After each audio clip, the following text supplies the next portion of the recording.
тэгэхээр даахаа гоё битээр үзээ сууж байгаа залуу хүмүүс. Тэгээ санхүүгийн асуудал бас нэлээд болдог тийм. Тэгэхээр тэр чиглэл илүү гоё подкастыг яриа гэж бодож байна.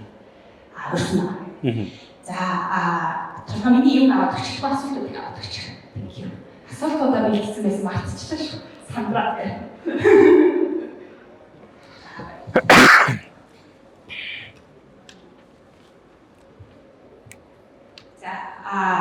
Өнөө нь юусэн үүсгэн байгуулсан. Одоо 1 жил болсон. 2 жил. 2 жил. За тэгэхээр одоо ингээд стартап хийгээд 2 жил өмнө хоёулаа стартап ажиллаж байсан. Тэгээд зовлонгоо хийж байгаа. Тэгэхээр өөрийнхөө стартапыг хийгээд entrepreneur амьдрал руу нөхөд тавьсан. Тэгээ өөрөө сайн бүгд мэдчихэж байгаа. Яаж амжуулж ийм цагийг. За тэгэл өстө болохоос нь болохгүй хүртэл бүгд ингэж явна да.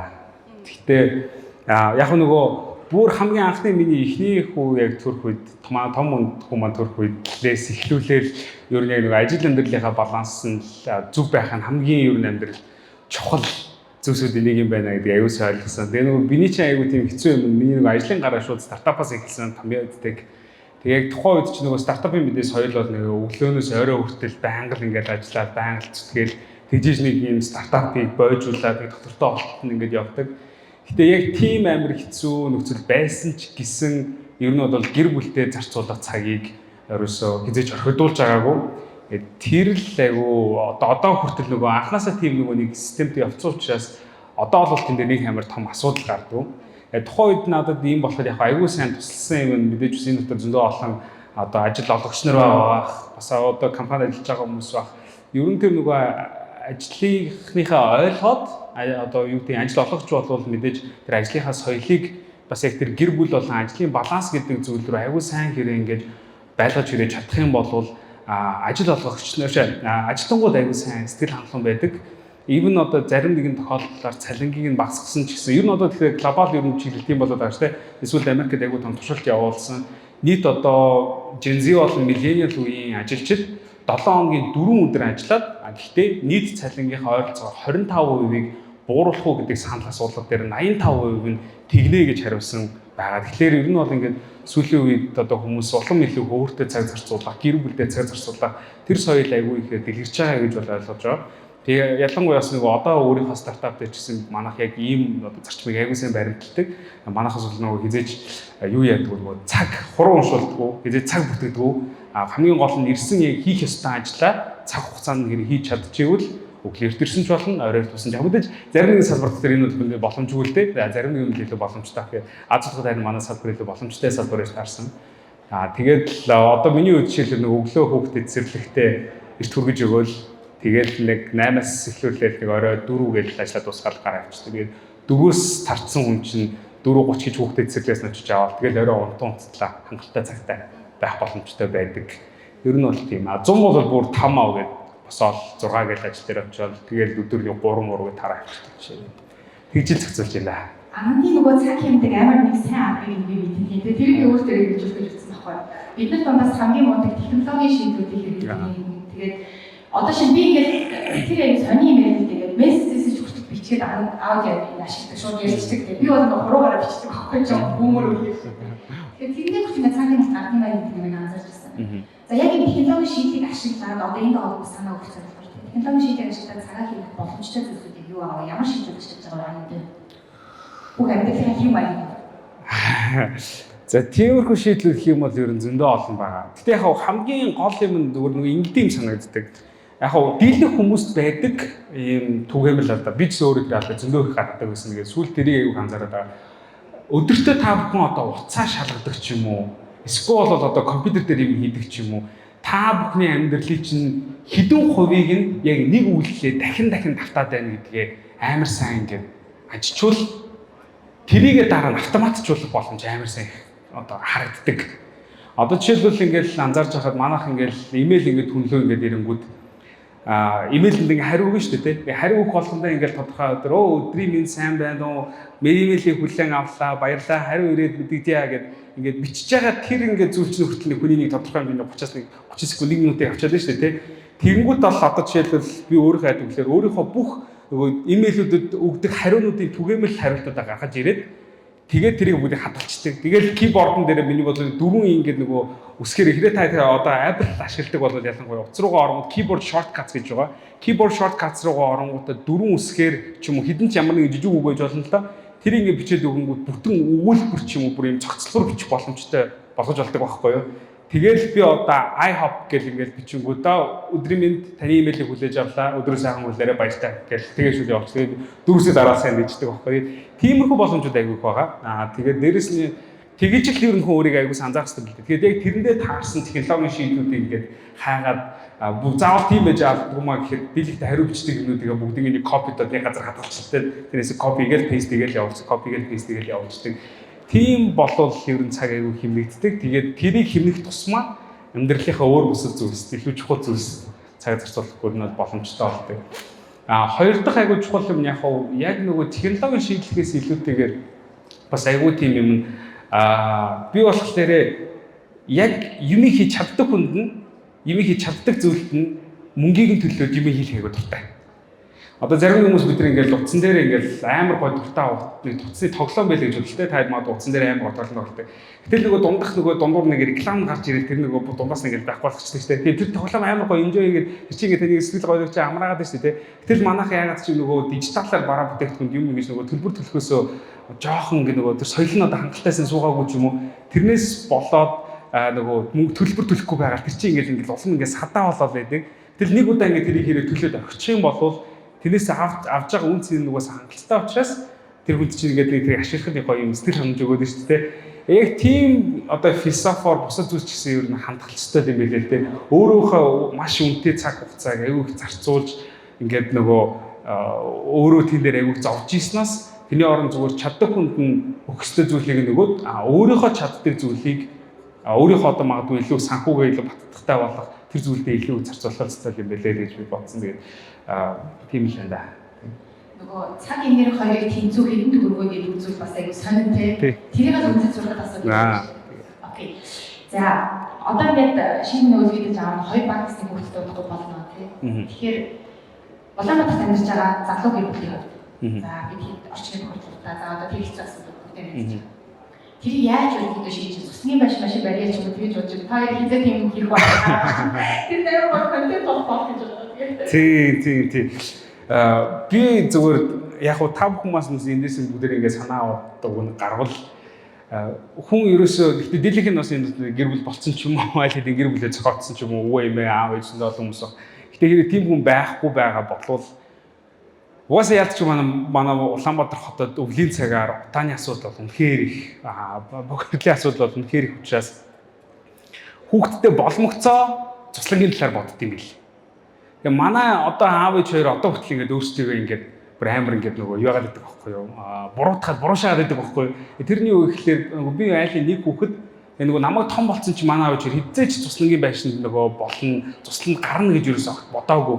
Хүн яг нөгөө хүүхдтэй болоод нэлэх хүүхдтэй болох үедээ л одоо хүүхдтэй би чи хааслан гарах үлээ гэдэг бодол толгойд орж ирдэм байх л да. Тэгэхээр хүүхдтэй болно гэж бодоагүй. Тий, намайг хүүхдтэй бол ийм хурднасгүй болно гэж бодоагүй юм. Тэгтээ ээжээс л гэж бодоагүй. Тэгээ одоо бид ингээд харж байгаа дөө тэнд үгэн тийм нэг гоё цуслангийн газар авцсан байсан бол тэнд юм нэг хямдхан байхад нэг юм цуслангийн байшин авцсан байсан бол гээд одоо ингэж шийдвэрлээ зовхгүйсэн. Одоо л их үнээр зовж байгаа. Яг тэгэхээр бид нар одоо нөгөө бүх гоё газрууд нь бүгдээр ингээд авах. Нэг бол амар уулын одоо их зуруу байдаг ч юм уу. Нэг бол ингээд амар намхтай газар байдаг ч юм уу те. Эсвэл тийм биш газар авъя гэхэл нэг бол амар үнэтэй байдаг ч юм уу. Тиймэрхүү асуудлууд аягүй өрт учраас мэдээж л одоо нэгтэршил маань олон нэмэгдэж байгаа учраас та бүхэн одоо мэдээж өвөө эмээ болно, аав ээж болно те. Тийм учраас эртнээс тэр нөгөө цуслангийн байшингийн одоо мөнгө санхүүг бол эртнээс хадгалж явах хэрэгтэй, судалж явах хэрэгтэй. Эртнээс ямар юмар яаж барьж болохоор ингэ. Тэгээ би одоо сүүлийн хэдэн жил одоо цуслангийн байшин яаж байх талаар судлаалаа тэгээд дуусахгүй. Тэгээ нөгөө яг зөв юмнуудаа хаанаас яаж сонгох вэ гэдэг айгу хэцүү байдаг юм байл л дээ. Тийм учраас бид өөрөө сайхан барилга экспортер очиж үзсэн. Одоо өнөөдөр бас энэ баяр хэмжээ маань олж ийн. Мэдээж нөгөө барилга байхад шаардлагатай материалуудыг яаж сонгох вэ гэдэг дээр бол та бүхэн зөвлөгөө өгөх бах. Тэгээд иймэрхүү юмнуудаар их явж үзэх хэрэгтэй юм билээ те. Тэгээд одоо бол тэгээд нөгөө туристл гэж бол тэгээд нэг сартаа хэдэн сая төгрөгөөр туристлэхээр тэгээд санхүүгд бол мэдээж зөө юм. Надад яг тийм санагдав. Сая бас нөгөө нэг шинэ байрны хөгжих яваа тасалсан байсан шүү дээ. Чи өөрөө юм тийм төрөлж нэг гоё орчин өөрөө яг бүрдүүл миний дуртай нэг юм зүйл гэдэг юм За одоо тэгээд мэдээд хийчихээд нэг тийм юм биш те. Тэгэхээр цусгийн машинаа гоё дотроо зургасан байх юм. Тэгээ өөрөө нэлээд оролцож хийх байх тийм. Би одоо харин өөрөө оролцсон. Би яг загвар дээр нь бол аюулсан оролцсон. Гэхдээ яг хийх дээр нь бол яг түрүүний философи чаддаг хүмүүс нь чаддаг юмар нийлгээ. Би чаддаг юм хийяад гэдэг тийм л ер нь болох байх гэж ер нь бодож. Яг сүүлдээ анзаарч хараа хандаад хахад ер нь тийм жижигхэн цомхон гэхдээ гол хамгийн өсвөр хэрэгцээг хангадаг тийм л ер нь байх нь их гоё юм санагдчих. Тэгэхээр шууд нөгөө бүр хуучин шиг хідэн давхар хаус байгаа л зөндөө олон өрөө байгаа л тэгээд сар болгоныхоо ашиглалтын зардал дулаал нөгөө халаалтын зардал цахилгааны төлбөртөөс нь зоо байхааргүй тийм л нэг гоё яг гоё өөртөө таарсан юм хийж даал гэж ер нь бодоод байгаа шүү дээ. За өнөөдрийн ивэнтээр та хоёр цусгийн башлаа байрыг хаанаас юмнууд авах вэ гэдэг чинь гоё шийдэл хэлцэх тийм юм байна. Тэгэхээр тэрийг аягүй гоё хараа. За тийм ажилласан. За окей, үндсэн бол сэдв байгаа. Үрхийн санхүүгээ юу яаж юм залуу хэрэглээ зохион байгуулж мэдээж хэрэг зардал өндөр байна. Та хоёр янз бүрийн тийм нөгөө зардлаа хяндаг ч юм уу тийм гэдэг зүйлс байдгүй. Эсвэл орлогын суугаад хийх гэдэг ч юм уу тиймэрхүү чиглэлүүд юу нь яаж гарч байгаа вэ? Яаж зохион байгуулдаг вэ? За хамгийн түрүүнд хэрэг манай эхнэр байсан бол энэ асуултанд хамаагүй хэлээ сайн хариулт байлаа. Яг тэгэхээр манай гэрээ нөгөө би жоохон үргэлгэн манай болохоор илүү сайн гэж юм хадгалдаг хүн. Учраас үргэлгэн хүн та бүхэн зөвлөгөө өгч чинь гэж бодоод энэ дээр одоо миний хийсэн зөвлөгөөнөөр ахаад 50% өстэй байх шүү гэж бодох хэрэгтэй байна.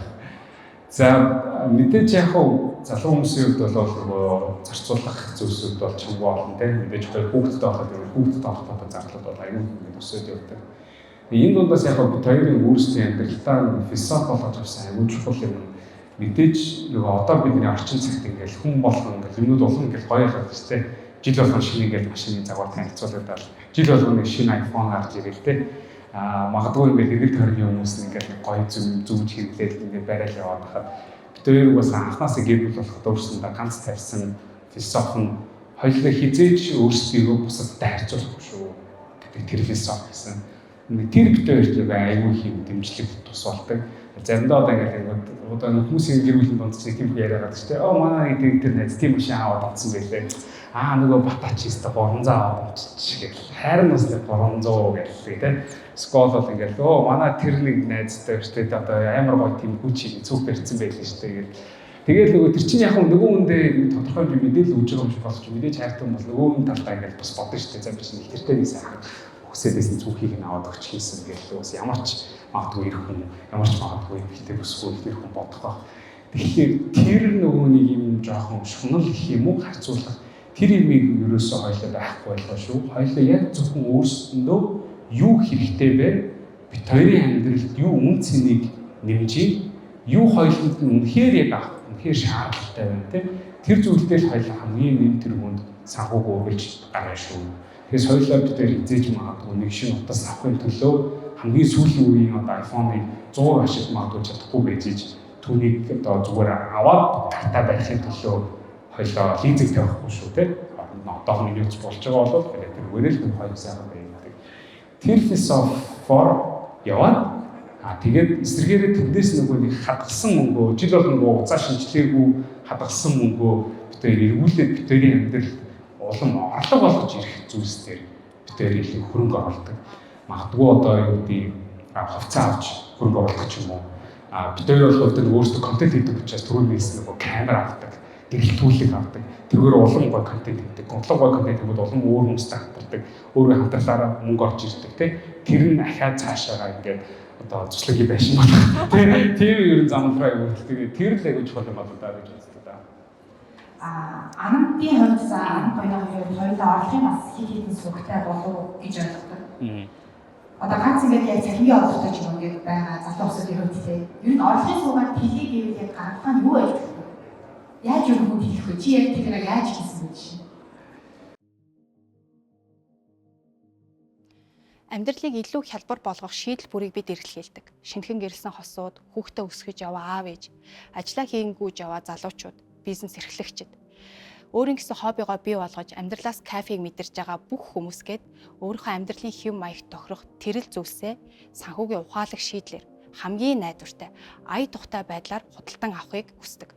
Тэгвэл Америкийн Amazon хятадын Taobao шиг онлайн худалдааны шийдлийг Монголдо нэвтрүүлж дэлхийн өнцөг болон бүрт борлогдож байгаа бараа бүтээгдэхүүнийг хамгийн өргөн сонголттойгоор найдвартай, ая тухтайгаар гэртээ хөрвүүлж авах цоо шин амьдралын хэв маягийг бий болгох зорилгоор Store бүтээгдэхүүн үйлчилгээгээ байгуулагдсан цагаас эхлэж сайжруулж явааг манай байнгын хэрэглэгч нар маш сайн мэддэг байна. Монгол хүн ам цөөнтэй учраас аль биесний брэндүүд ховор, дагаад сонголт бага, үн өндөр байдгийг бид бүгдээрээ мэднэ.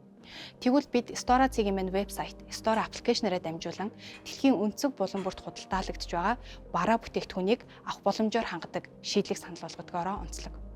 Та Америкийн Amazon, хятадын Taobao гэд монголчуудын хамгийн ихээр бараа бүтээгдэхүүн худалдан авдаг тэр дэлхийн онлайн платформудаас өөрийнхөө их хэл дээр яг л Монголоосоо бараа бүтээгдэхүүн худалдаж авч байгаа мэт төгөөрийнхөө төлбөрийн хэрэгслийг ашиглаж худалдаа авалт хийж чаддаг нь манай Store-гийн хамгийн том үнц юм.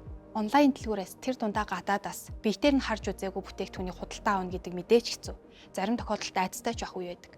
Ийм учраас бид харилцагчтай хамгийн найдвартай үйлчлэгээ санал болгох зорилгоор таны захиалсан бараа бүтээгдэхүүнийг хамгийн сайн борлуулагчийг нь хайж өгөх.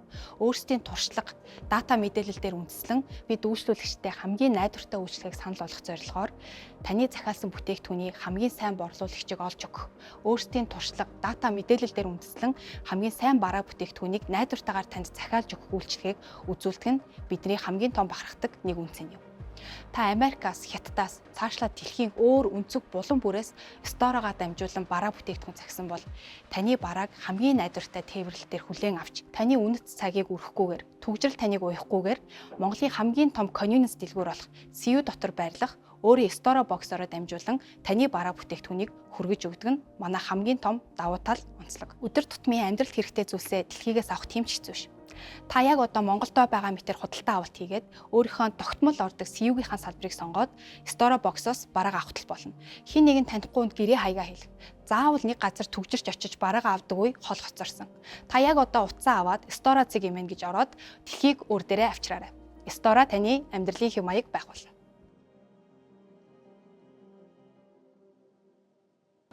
За би чинь бас ер нь дийлэх өөр цалингийн хорлоос ер нь хамааралтай юм шүү. Гэтэ яг битээр бас мэдээ засвар цагаар өөр юм хэлдэг. Яг аз болоход нөгөө битээр өөрсдөө контент хийж сурдаг, сурсан. Тэгээс контент хийдэг. Яг одоохор бол зарим нэг хүмүүс нь реклам, зарим нэг инфлюенсер, зарим хүмүүс контент бүтээгч янз бүрээр болдог. Тэгэхээр ер нь бол яг битээр аливаа нэгэн бараа бүтээгдэхүүн үйлчилгээг ер нь айлхаар битээрийг дагдаг хүмүүс үнцийн нөгөө мэдээлэл өгхийн хажуугаар тухайн бүтээгдэхүүний сурчлан таниулж байгаа юм л та. Тийм зүйлийг гэдэг. Тэр бол явсаа битээр тодорхой нэгэн орлогыг үзүүлдэг хүн болгонд хийх боломж байхгүй. Гэхдээ яг зүгээр энэний хооронд би ямар юм зүгээр философиг ойлгож авсан бэ гэхээр нөгөө апрентисийн үеэр энэ ойлгосон зүйл байхгүй тий. Хүний аливаа нэгэн асуудлыг шийдэж чадж байгаа ямар нэгэн зүйлийг санал болгол түүнийг төлөө авахын төлөө мөнгө төлөх хин нэгэн хүн ер нь бэлэн байдаг. Өгүүлж. Тэгэхээр тэр зүйлийг олж харах аюул чухал. Тэр зүйлийг олж хараад аюул том гэж бодохгүйгээр зүгээр юм жижигхэн алхмуудаар эхлүүлээд ингээд явах юм бол тэр ингээд том мэрэгэл бизнес болж үүсэх боломжтой гэдэг юм байна л дээ. За би нэг жишээ хэлье. Одоо бидний нэг хамтдаа орсон бидний апрентисийн даалгаврын үеэр бид юу анзаарсан бэ гэхлээр ерөөсөө ингээд хүмүүс бид нөгөө болцооны пакэж гэдэг нэг юм гаргаад тэр болцооны пакэжийг бид хүмүүс борлуулалтад яваад бид борлуулалтынхаа тактик дээр та хамгийн сүүлд хизээ болцоонд явсан бэ гэдэг асуултаар асуугаад тэрийг ингээд борлуулъя гэдэг тийм стратеги барилсан байхгүй. Тэр гадуур ингээд явсан чинь ерөөсөө хамгийн сүүлд болцоонд хизээ явсан нэг санаж байгаа одоо тийм гэр бүл болцсон гэр бүлийн насны хүн ерөөсөө байгаа. Отоогүй сүүлийн хэдэн жил нэрнгээсээ болцоонд явлаа гэдэг. Тэгээд тэрийг би анзаарч харчаад үгүй энэ чинь гэр бүлийн харилцаа амар гоё шинээрээ гоё халуунаараа байх. Энэ гол аягүй чухал юм чинь хосууд хоорондоо хоёулахна бие биенээ цаг гаргаад болцоонд явах юм байна. Гэсэн чинь хүмүүс яагаад болцоонд явахгүй байгаа юм бэ гэсэн чинь үнэхээр болцоонд юу их вэ гэдгийг хүмүүс мэддэггүй тэр гоё санаа нь орж ирдэг байгаа байхгүй юу. Тэгмүүд энэ санааг нь өгдөг ер нь юм манай Монголд авах байхгүй байна гэдгийг би тухайн зөвхөн ганцхан даалгаврын үеэр анзаарч хараад нэвтрүүлэг дуусгасныхаа дараа би Sizzler гэдэг нэртэй болцооны аппликейшн буюу хосуудад зориулсан болцооны аппликейшн би нээдэг байхгүй. Тэр маань ер нь ингээд аппликейшний хувьд гараад хүмүүс амар гоё хүлээж аваад айгүйх гоё ашиглаад бараг 3000 гаруй удаа хүмүүс болцоонд яваад хамгийн ихнийхээ өгж гарсан 2 сарын хугацаанд ч тийм. Яг тиймэрхүү зүйлсүүдийг ингээд айгүй хийжсэн. Тэгээд би тэрнээс яг анзаарсан. зүгээр амар юм тэнэг зүгээр дижитал болцооны аппликейшн байсан ч гэсэн тэр ялгаа нэгэн хүмүүсийн асуудлыг шийдэж л байгаа хүмүүстэй ашиглахын төлөө хүмүүс мөнгө төлөхөд бэлэн байгаа юм байна. Тэгэнгүүт та бүхэн одоо бодохтой ингээл нэг том бизнес эхлүүлэх гэдэг нь гадаадаас нэг тим орж ирэх үнийг нэмээд ингээд зарчин гэдэг ч юм уу тийм зөвхөн нөгөө энгийн хөвшмөл философи биш эсэргээр одоо жишээлбэл юу гэдэг одоо магадгүй story маань үнэхээр үний нэг жишээ авахгүй тийм магадгүй би одоо англи хятад хэлэг учраас би 5 багаас үнийг захиалж чаддаг. Би 5 багаас юм захиалах хүсдэг. Гэтэ story үнэхээр 5 багаас юм захиалах тэр одоо процессыг амар хэлбэршүүлсэн байгаа учраас би бол одоо тэрнийхээ захиалгын хөлсийг төлөөд 5 багаас юм захиалах бол ямар ч асуудал байгаа байхгүй тийм. Тэгээ ийм шийдлүүд юу вэ гэдгийг хүн аюул сайн хэрхээ бодож байгаа хэрэг юм. Магадгүй таны өдөр тутмын амьдралд чинь тулгамдж байгаа баян батгадаад байгаа асуудал бол бас магадгүй надад ч тэр манай хичээлч тэр хажууд нь сууж байгаа тань сууж байгаа ч гэсэн ялгаа тийм асуудал байгаа. Тэгэхээр тэрийг юу вэ гэдгийг аюул сайн анзаарах хэрэгтэй. Яг нөгөө эргээд технологийн цаг энергийг хэмнэлт аюул болж байгаа. Барилгын салбарт ч гэсэн бид нар одоо технологиг оруулах гэдэг бас их тийм байхгүй. Цаг энергийн стресс нэмэх гэдэг байгаа. Тэр боцооны юм дээр яг тийм байлаа. Одоо яг та яг нэг боцоо дээр үзэж байгаа хүмүүс маань гэсэн бодоод үзвэл эргэжтэй ч эргэжтэй. За би их нартайгаа найзтайгаа боцооны юм гэнэ. За хаашаа очих кино үзье. Одоо нэг ойлгомжтой кино үзье. Хоолны нэг хоёр тийм нэр тийм. За хоолны нэг хаана гэж бодож байгаа. Залхаж байгаа ресторан руу за тийм ширээ байх бол өөр ресторан залхаж байгаа. Тийм бол хаана бас бодож байгаа. Тэрнээс ч өгнөөс яг аль ресторанууд хоолны санд зөвлөж штэ. Би стейк гэдэг би салбарс болбороо. За яах вэ гэдэг тийм. Тэгээд киногоо загч байгаа тийм. Тэнгүүд яг тэр бизнесийн санаа айгүй амархан байсан байхгүй. Бүх юмыг өмнөөс хийж өгөөд тэр хүмүүс ерөөсөө тэрийг аваад өгөх арай л авчих байсан тийм. Тэгэхээр хин нэргээд айгүй том бас цаг энергийг хэмжиж байгаа нэг тийм зүйл байсан баг гэж байна. За окей. Манай сторогийн өөрчлөлт гэж байна. За яг юу таалагддаг вэ хэрэглэгч насаа? Миний хувьд түрүүний яг хэлсэн жишээний дагуу хамгийн сүүлд яг Store нөгөө Америкаас Amazon-с мэдээж бараа захиалдаг байх үед би нөгөө өөрөө бас нөгөө өөр одоо карго дээр ажиллаж өөр сервисүүд ажиллаад Америкаас юм захиж бол байгуу сайн мэддэг байсан. Сүүлд 5 оны нэмэгдэж орж ирсэн миний хувьд бол үнэхээр одоо хамгийн гоё зүйлүүдийн нэг байсан. Би 5-оос хэд хэдэн зүйлүүд дахиад захиалж Store-гоо дамжуулж авсан. Тэгээд нөгөө 5-огийн нэмэлт бол хамгийн гоё нэмэгдэх нь. Хоёр дахь нь мэдээж нөгөө Store-гийн боксууд айгүй амар. Бид нар ч нөгөө ингээл за илгээмж ирчлээгээл тэгэл нөгөөд нь илгээмж нэгдүгээр хороолт байгаа юм байна гээл ажлынхаа завсраар нөгөөд нь хаахаас өмнө тэгэл бага машин оноод тийш очныг илгээмж аваад буцаалгааш ирэх шаардлага гардаг. Store боксууд байгаа учраас мэдээж нөгөө өөртөө ойрхон байгаа бокс руугаа өөрийнхөө илгээмж өгүүлээд авах бас боломжтой байдаг. Тэр боломжууд надад бол маш их таалагддаг. Тэгээд мэдээж бол UX UI гэвчээр аюу ашиглаад аюу хэлбэр байдаг учраас тэр нь надад. Окей, за тэгвэл яг одоо нөгөө санхүүтэй холбоотой нэг асуудал. Ирээдүйд гоё төлөвлөж байгаа нэг юм зорилго байгаа байна. Айгу олон төрлийн юм хийх дуртай шүү дээ. Ер нь нэг тийм. За хэрвээ нууц биш бол гоё зорилго бас хуваалцах гоё байна. За тэр зорилгыг биелүүлэхийн тулд одоо яг гэр бүлийн санхүүтэй холбоотой, ерөн санхүүтэй холбоотой. Санхүүгийн асуудлыг ер нь яг тийм дээр яаж хийж гэж боддог. Магадгүй бизнес ч бай, тий өөр зүйл ч бай, IT ч юу ч хийж болно шүү дээ. Тэрнээр ер нь яг санхүүгийн асуудлыг яаж шийдэх вэ? Жишээ нь бизнес бодгоор оруулах юм шиг байна тий. Сайн бол хөөсөн шүү дээ. Би дансанд байгаа 40 сая төгрөг өөрөө бизнесийг болчлоо гэж ярьсан. Тэр шиг яг тэр нөгөө санхүүгийн талыг гаргах хүн дээр хамгийн түрүү бодогддог аялал явуулсан гэсэн. Энэ асуудлыг ерөнхийдөө яаж шийдэх вэ? Яг зөв зөвхөстэй ерөнхийдөө өдөртөг зохион байгуулж чаддаг. Яг ирээдүйн төлөвлөлтөйгөө бүр уяад. За би манай гэр бүлийн юм солиг хийдэг нь юу гэхээр бид нэг одоо бүгдийнх нэг утсан дээрх банкны аппликейшн үзэж айгу ухаалаг болсон шүү дээ. Сар болгон цалин ороод ирлээ. Автоматар ямар ч үг нэрэ байхгүйгээр тодорхой бүтээрийг тавьсан байгаа дүн хугацаатай хадгаламж руу шууд татагддаг. Тэр айгуу гоё. Тэгмэл нөгөө өөртөө юм өгөх юм байх болгочихж байгаа хэрэг. Тэгвэл мөнгө орж ирээд нөгөө хайц танснатар байгаад ах юм бол ийшээ нэг юм мөнгө энийг өнөөдөр ингээд нэг авчт юм уу? Тэрийг тэгж бодож исэн доо гэд. Тэгээд нөгөө нэг өөрийнхөө тэр мөнгнөөсөө өөрөө ингээд идээд идэг. Манайх болохоор зүгээр гэр бүл орж ирээд сарын яг тэдний өдөр тийм үнийн дүн манай хадгаламжийн данс руу ингээд татагдана гэж шууд тавиад ороод ирчихэнгүүт ихч байсан гэсэн багч байсан гэсэн тэр яг нөгөө хариуцлагатай хуримтлалаар ингээд үүсэж байгаа байхгүй. Тэгээд тэрүүгээрээ ер нь бол дараа нь том гарч байгаа зардлууд аялал байд юм уу, хүүхдийн сургалтын төлбөр байд юм уу, эсвэл гинтийн ослын ямар нэгэн зүйл байд юм уу, тийм зүйлсүүд рүү зарцуулдаг. Гэтэ бид манай гэр бүлүүд бол тийм данс 3 4 байгаа. Аяллах тустай байгаа. Манай хүүгийн одоо том хүүгийн одоо удахгүй одоо баг хүүгийнх нь одоо юуны одоо сургалтын төлбөр одоо их сургуулийн төлбөр бол мэдээж одоо 11 жил дараа хол юм санагдаж байгаа юм нэг л мэдхэд хаалга тагшаад ороод ирнэ тэгэхээр тэр нь бол одоо нэртээс бэлдэж бол мөнгөний хоримтлуулж байгаа. Тэгээд нөгөө гинтийн ослын юм уу гинтийн аль нэгэн зүйлийн emergency fund гэж ярьдаг. Emergency fund-ын бол одоо хоримтлал байгаа. Тэгээд энэ гурван хоримтлал руу гал саруулах юмнууд байдаг те. Аялын хоримтлал гэж ярьж штэ. Буюу бас аюулгүй гэр бүлийн аялалыг бас хүмүүс сайн мэддэг байна. Хүмүүс маш сайн мэдж байгаа. Залуу хүмүүсийн хувьд одоо ингээд одоо юу гэх за байрны зээл ч юм уу те машины зээл за тэг хүүхдийн цэцэрлэг сургууль гэж зардлууд аяг өндөртэй. Тэгээд магадгүй ганц цалин ч юм уу эсвэл бизнес ч юм уу ганц зардлын хүсэлтэй байх тохиолдолд те ингэж ажиллах гэсэн боломж байхгүй шүү дээ ингээд локлог ингээд өөрсдийнхөө ингээд төвчээ ажилладаг гэж байна санагддаг байхгүй. Тэгэхээр та хоёрын хувьд тодорхой хувийнхаа бүрийг хийгээд бичдэг юм шууд авч. Тий аялах гадар ингэсэн аялж чадахгүй байгаа хүмүүстээ зүгээр нэг зөвлөгөө өгөхөд ийм шүү. Та бүхэн ер нь аяллаа хамгийн дийлэх хүнтэй том зардлууд ер нь голцоо дандаа онгоцын тийзтэй холбоотой байдаг тийм. Тэнгүүд одоо flight.google.com гэдэг дээр оронгуудаа Google-ийн өөрийнх нь онгоцны тийзнүүдийн ингээд мэдээлэл байдаг юм вебсайт байдаг байхгүй юу? Тэр вебсайтн дээр та дараагийн ер нь одоо хаашаагаа ер нь аялж нисгэж байгаа вэ гэдгээсээ хамаарат тухайн ойролцоох өдрүүдийн нөгөө юм price alert гэдэг юм байдаг байхгүй юу? Тэнгүүд нөгөө үнийн сануулгах гэсэн.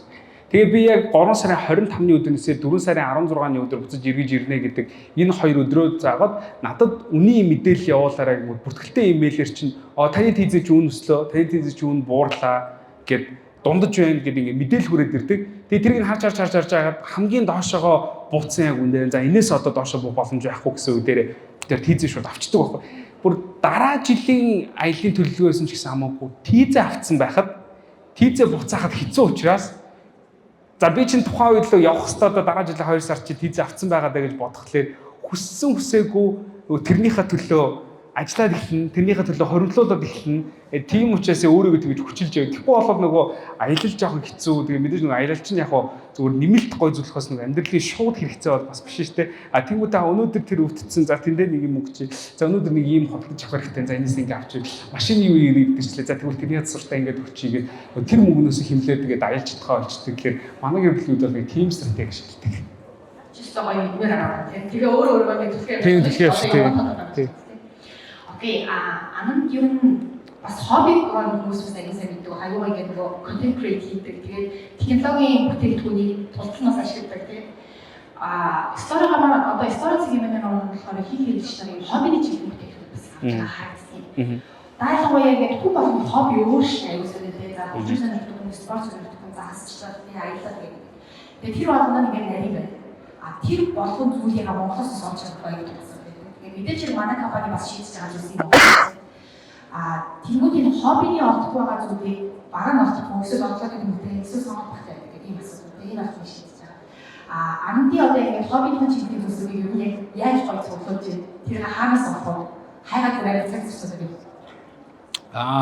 Ер нь бол тэгээд угаасаа шийдлийг нь хамгийн түрүүнд асуултын хэлнэ байгаа шүү дээ. Стора тий. Ер нь бол яг стора шиг яг иймэрхүү одоо байгууллага яг иймэрхүү одоо сервисүүдээр айгүй ашиглан би ер нь нөгөө би өөрөө Америкаас сураад төгссөн учраас тентгийнхээ юм дээр ашиглаа сурцсан.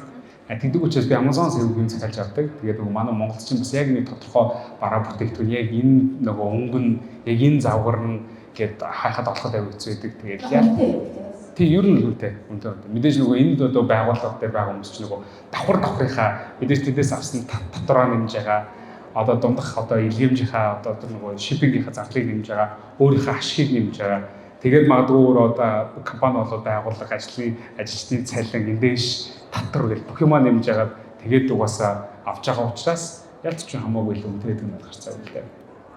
За яг өрхийн тэргүүний хувьд цаанаа ирчүүд ингээд аюулгүй хоббитэй хоббиг авах гэсэн үг байна шүү дээ. Тэнгүүд яг ингээд айлгын өрхийн тэргүүн болчиход тэр хоббиг зарцуулах их өвдөж ирнэ шүү дээ. Яг хүүхнийхээ хоббиг зарцуулах хүн аюул болчихсон. Анаа тэр чиглэлээр яаж бас болчихно. Тэгэл уучлаарай л ах шүү дээ. Тэгэл одоо ерөөсөө уучлаарай таны хобби гэж байхгүй, миний хобби гэж байхгүй. Тэгээ манай гэр бүлийн хобби гэж байгаа. Тэгээ гэр бүлийн хобби бол угаасаа манай хүүхэд тэгэл хүүхдтэй зарцуулах хамгийн асуудал. Тэгэл яг би цуглуулж байгаа жилдээ ер нь нэг битээр бас ингэдэг манай гэр бүлээр жилдээ төрсөн өдрөөр би нээлж том билээ өгдөг. Хоббиний хажиг. Хоббиний чиглэл ер нь бол тийм, ер нь бол хоббиний чиглэл. Гэхдээ ер нь бусад баяруудаараас би ер нь цэргийн баяраар надад бона бэлгэх үү. Би Мартин намнаар өгдөг. Яг тэгэхээр цэргийн баяраар голцоо битээр аавынхаа гэр бүлийнхээ ирчүүд ах нараа аав нараа Мартин намнаар ээжүүдийнхээ баярлуулдаг. Хүүхдийн баяр бол зөвхөн хүүхдийн баяр, хөрсний баяр зөвхөн хүүхдийн баяр, хүүхдэд баярлуулдаг. Шинэ жилээр бол яг нэг амар том бэлгэхгүй. Валентинаар бол биендээ ашиглаад өгөх дээр болчдөг. Тэгээ яг энэ мөнгө цуглуулж байгаа л яг төрсөн өдрөөр нь за үнэхээр ийм чиний дуртай юм байна гэдэг тэгээж юм гэж өгдөг. За тэгвэл яг ингээд андынхаа ярианаас би ингэж ямар ч гэсэн ойлголоо. Гэр бүлийн санхүүгийн хувьд ингээд зарчмаа буюу тоглоомын дөрвийг анхнаасаа залуу гэрээ тогтоож гисэн юм шиг. За хоёулаа иймэрхүү зүйлсүүдэд санхүүгээ зөвшөөрсөн юм. За саяны баяр ёслолтой холбоотой тийм. Иймэрхүү зүйлсүүдээр хоёулаа баяр ёслолж өгсөн юм яа гэдэг юм. Тоглоомын дөрвийг аюулсаа тодорхойлсон. Модцгүй байна шүү дээ. Тийм шүү дээ. Хүлээлт төгсөг байхгүй тийм. Хүлээлт төгсөхгүй үйл ажиллагаа төлөхгүй тийм зүйлсүүд байна. За хоёр дахь нэг том зүйл нь яг байнууд орчинд орж ирдэг. Цалинны ч юм уу бизнесийн ч юм уу тогтмол орчинд байгаа шүү дээ. Болгоод тийм. Тэр зүйлээ ер нь ахвантаар яг тэр банкны аппликейшн шийдээд татуулчих юм тодорхой байна. Тэгэхээр нөгөө бэлэн мөнгө явахгүйгээр элдв бүсийг хэрэггүй зарт төрөхгүй гэдэг юм ийм point орж ирж байна. Аялын гэдэг нь өөрөө бас гоё. Тэгэхээр тэрийг хамгийн сайн байдлаар аялах аргаа бас аягүй байна. Тэгээд андаа маш гоё та. Миний асуугаагүй гоё надад хийх гоё санаа байвал гэж хэлж байна гэдэг байна. Би яг түрүүсээ яриад нэг юм юусан бодож байлаа. Гэтэ тэрийг ер нь бас л нөгөө хөгшин залуугүй амьдралын туршлагатай туршлагагүй гэсэн хүн болгон аягүй сайн бодож явах хэрэгтэй юм шиг надад санагдав. Тэр нөгөө нэг 80-20-ын зарчим, Паретогийн зарчим гэдэг зарчим байдаг. Амьдралд гарч байгаа нийт бүх зүйлийн одоо үр дүн нь 20% одоо нөгөө орцоос аягүй хамаардаг буюу хэрэг одоо жишээлбэл та үнэхээр чанартай сайн хаус барих гэж байгаа бол түүнд ашиглагдаж байгаа хамгийн чухал 20% материал нь тухайн барилгаач одоо чанарыг тодорхойлдог ч юм уу те. Эргүүлээд ялгаа авахгүй амьдрал та 20% та хамгийн чухал юм юу хийн тэр чинь таны амьдралын чинь амжилт санхүүгийн орлого бүх тэр зүйлийг чинь 80% амжилтыг бүрдүүлж идэг учраас би ямар 20% тэр чухал зүйлдээ мөнгө цаг хугацаа сэтгэл зүрх тэрийгэ зарцуулах вэ гэдгийг маш сайн бодож авах хэрэгтэй, маш сайн анхаарч авах хэрэгтэй. Хэрэг тэгжил хэрэг чадах юм бол нөгөө ухаалаг ажиллаж тэгээд одоо хүссэн зүйлдээ үр боломжтой байна л гэж ер нь бол боддог доо. Тэгээд тэрийг л одоо та бүхэнд яваалцсан. Маш гоё point. Тэрийг олох ч байна. За тэгвэл ухаалаг ажиллаад заавал цагаа зарцуулах байхгүйгээр орлого өөрөө орж ирэх юм а гэдэг point тийм тэрийг хэлж зөв. Тийм бас дахиад өөр олон point байна. За маш баярлалаа. Андаа өнөөдөр ярилцлага хийж бас маш баярлалаа. Тэгээд одоо шинэ хүний утгаж байгаа уучлаас цусны байшингаа барих гэж байгаа байх. Тэгэхээр өнөөдөр эндээс аюу гоо шийдвэрүүдийг бас сонсоорой гэж хүсэх байна. Тэгээд та бүхэндээ хэрэгцээтэй зайлшгүй олон хүн бүртгэжтэй байх зорилго бичгээр өнөөдөр ярилцдаг хичээлээ. Маш их баярлалаа. Манай үндсэн үйл ажиллагаа одоо ингээд завсарлаа 30 минутаараа 3 цагаас эхэлнэ. За андаа маш баярлалаа. Та бүхэнд баярлалаа. Өдрөө сайн өнгөрүүлээрэй.